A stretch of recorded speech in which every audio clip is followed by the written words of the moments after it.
And welcome to the Aaron Katzman Show. I'm your host, Aaron Katzman. We are coming to you from the spiritual and soon-to-be financial capital of the world, Jerusalem, Israel. And we speak to you, as you know, about your life, your money, and your investments. If you've got any questions or comments, feel free to email me at Aaron, A-A-R-O-N, at lighthousecapital.co.il. That's Aaron, lighthousecapital.co.il. You can check me out on the web at www.aaronkatzman.com. That's www.aaronkatzman.com. Be sure to follow me on both Twitter and LinkedIn, and don't forget to subscribe to our YouTube channel. So today we're going to talk about something a little bit different, but it's a fascinating topic, especially in the world of financial planning. It's my honor to introduce Micki Lavin-Pell, who is a marriage and family therapist and relationship coach since 2002. I'll let you all do the math, but that's a long time. After spending the early part of her career helping toxic couples who've been married so long they can't remember why they ever loved their spouse climb out of their relationship holes, Micki decided to help couples achieve successful relationships from the start. She helps couples get proactive, learn about the science of love, and knows to keep them connected and growing. It's my pleasure to introduce Micki to the show. Thank you for having me, Aro. So great to be here. My pleasure. So let's jump right in, okay? In the financial planning world, it's sort of known, this little secret, that unfortunately, the most common reason, I would say, for divorce happens to be money issues. So you are the relationship expert. Can you sort of start talking about how money plays in a marriage or in a relationship? Absolutely. Oftentimes it's interesting. What gets couples together has nothing to do with money.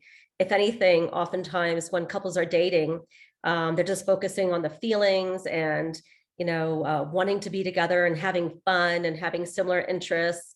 But the very last thing that they ever talk about is their views on money, even though money is oftentimes in the conversation without them even realizing. I mean, you go on a date, who's paying? What sort of date are you going on? How much are you spending? All that sort of stuff. And so these are little things that people really need to be watchful of and think about in terms of how do people spend their money? Are people, like when someone suggests going to a fancy restaurant, does anyone say, "Ooh, that's too much for right now," or maybe we should save that for a special occasion?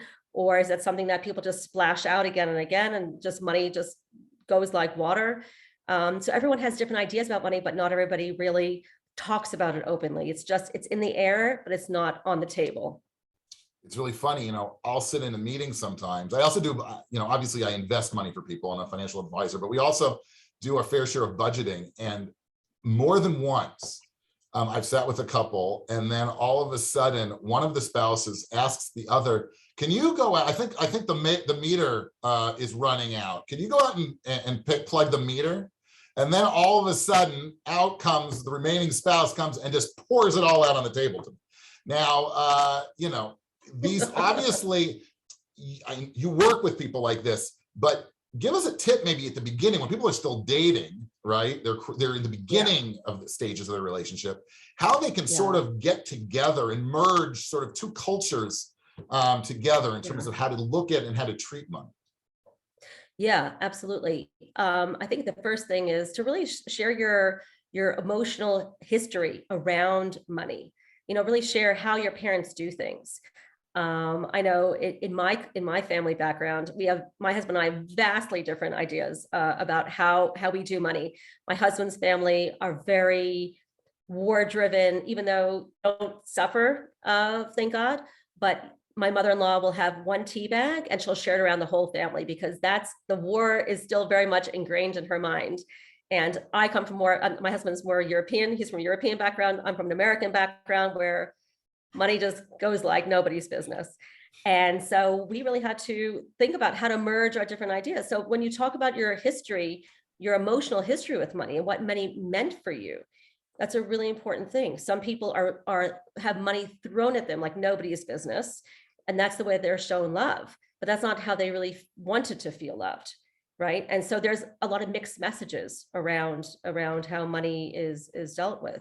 And so people really need to really get clear on, do they really want to feel love through money? Do they want to feel love through words and intimacy and language and things like that. And there's 5 different love languages, which we don't have to get into today, but gift giving is a really big thing. And so, right, so some people will give gifts that are very, very lavish, and other people feel really uncomfortable receiving them.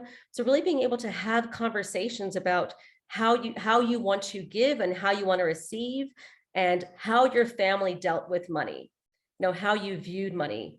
I think it's a very bond building exercise that you could do. And it's something that really evens out the playing field and helps you to see where you stand and how to navigate that. It's not about having the same ideas about money, but it's just about understanding what sort of territory are we going with, and how are we dealing with, and how are we going to deal with these differences. So people, when they're going out, my sister always used to say that people are very philosophical when they go out, right? They have all these, they speak about politics and about their philosophy and when they want to go and all this kind of stuff. And once they get married, they realize it's like the philosophical conversation is where to get the cheapest diapers, right? But let's when you're going out, can you give some tips? Right? Obviously, they can come to you, right, and get therapy. But say 2 people are going out and they wanted to, just like they're discussing sort of how they view the future and their sort of, their goals, how they can sort of get into this conversation, because it is an awkward conversation to sort of have with somebody. Well, I mean, it's not something I would suggest on a first, second, or third date. It's the sort of thing that I would only suggest once you're in a relationship, right? For sure. But once you say, okay, we are committed to each other and we're on the same page, that's the sort of time you can start talking about these things and literally introduce this as a philosophical conversation, just as you would about any old thing. And you could start talking about, for instance, what sort of vacations do you like, right? And so one person might like the camping vacation, but like why? But ask the why. What is that about? Why do you like going out into nature? Is it because you really love nature and you want to connect with nature? Or is it just because you're cheap and you don't want to pay a few bucks and go to an Airbnb or a hotel? And what kind of hotels do you like? And, and really just noticing not just how, I mean, you can also notice, how a person dresses, but, just because a person dresses well doesn't mean that they, blow all their money at, in that fancy store that still exists. Right. I don't know. So many shops are going under. I don't know what exists anymore. I can't even use any names. Versus, just buying on Amazon or buying at Walmart or Kmart or whatever. You can't make assumptions about how a person looks, but you could ask a person. You could mention like that you really like the way a person puts themselves together, and how do they go about doing that, or go shopping with a person. That's a really wonderful date idea, is to literally take a person shopping. And that's something I did also early on, which was very telling, I must say, because you could see like, wow, you're not even willing to buy a belt. Gee whiz, what else are you not willing to buy? Those kinds of things. And is it because you don't really need another belt? Just get into conversations about what are the things that you really value, right? You want to talk about what it is that you really value. My husband, he could spend all his money on books. Books have there's no dollar value on books. it's a good book, he'll buy it, no worries. But other things, not so much, right? So some people, they're happy to spend a lot of money on some things, but very little on other things. Right. So it's about what is it that you value? What are the things that you want to put your money into? What is it that you're not? And then also you could talk a little bit about, what you know about the market. Do you like investing? Do you know anything about investing? And one of the biggest things that I see is that a lot of women in particular, and it's crazy that we live in a feminist day and age. And so many women are like, I'll learn about the market when I get married, or my husband will deal with that. That is the biggest mistake you could make, to put it all onto the husband. Mm-hmm. You both need to be equally educated about things, because you both need to have your finger on the pulse about those things. That's great. Micki, how can people get a hold of you? I forgot to ask. You could check me out on my website. Micki Lavin-Pell, MICKI LAVINPELL.co.il. And you can also check me out on my Facebook page, LinkedIn, Twitter, Instagram, all that stuff. Micki Lavin-Pell, my name. And I'll put that up on the notes of the show when we post that onto social media as well. You are tuning in to the Aaron Katzman Show, where we speak to you about your life, your money, and your investments. If you've got any questions or comments, feel free to email me at Aaron, AARON, at lighthouse with an L, lighthousecapital.co.il. That's Aaron at lighthousecapital.co.il. You can check me out on the web at www.aaronkatzman.com. That's www.aaronkatzman.com. Be sure to follow me both on LinkedIn and Twitter, and subscribe to the YouTube channel. So we're speaking with marriage and family therapist and relationship coach, Micki Lavin-Pell, and we're speaking about money and relationships, which is a fascinating topic. We spoke about sort of the dating side of things. Now let's use the second part of the show to speak about once you're already married. Right.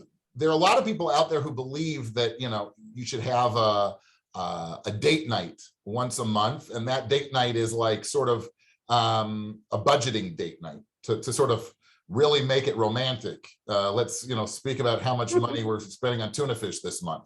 But no, but the couples really, as they talk about other things, and their goals and their needs in a relationship and in a marriage, that how central money is, and that they both need to share their goals and their needs so that they can actually get somewhere financially also. Can you speak about that a little bit? Yeah.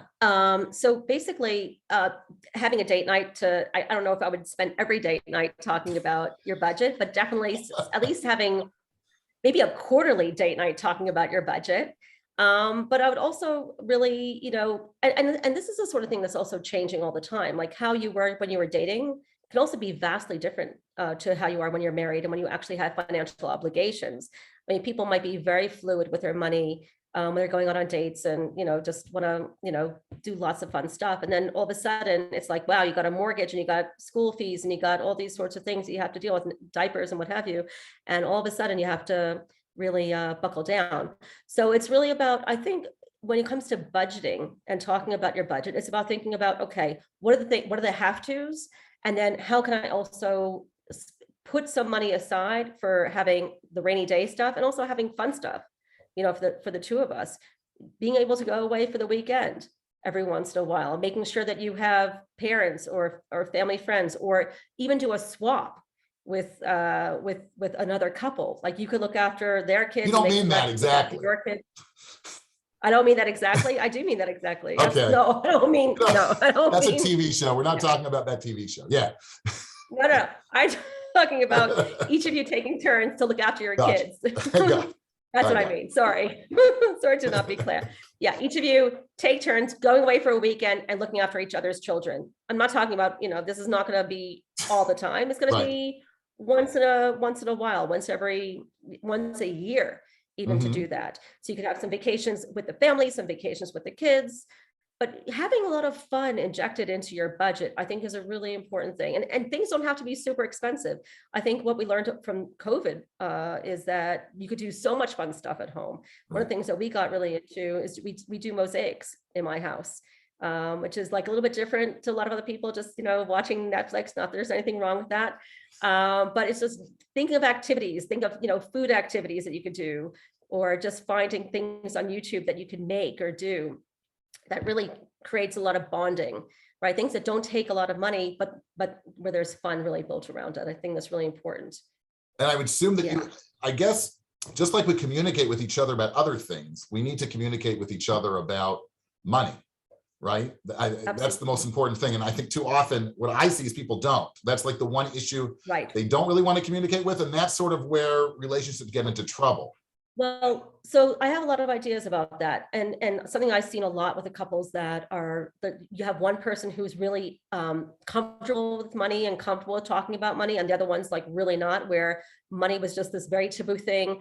You didn't know how much your parents made. Your parents never talked to you about money at all. It was there. You had your things, your needs met, but you didn't know how the money got from point A to point B. So for the person who is not comfortable talking about money, the person who is comfortable talking about money needs to really be very non-pressurizing and be very gentle about it, and just acknowledge your fear about money. Really be able to work through your own values, put your own values about money on the table, but do it in a way that's kind of easing the other person in and saying, okay, I know that it's really hard for you to talk about money, but it is a really important thing that we have to do. So asking the other person what is going to help make it easier to sit down and look at the budget and look at what's going in and what's going out and how to tackle that. And I think even just, making it not like this thing of, oh my God, we have so little, how are we just going to save, but also thinking about, what is it that what are your dreams in terms of what are you hoping to save for? Mhm. What do you want to invest in? What do you want to put your money towards? And the other thing is also, talking about, just giving. I think that's a very important thing, just giving charity, for instance. That's a very powerful thing to be able to think about how you want to, what charities you want to give to, what's really important to you, what do you invest in that way. And that's a very bonding thing, because that makes you also, for people who don't feel good about having money for themselves, just being able to put that in the piece. I think that could really help them to feel better about when they do have money for themselves and they want to give to themselves and spend on themselves.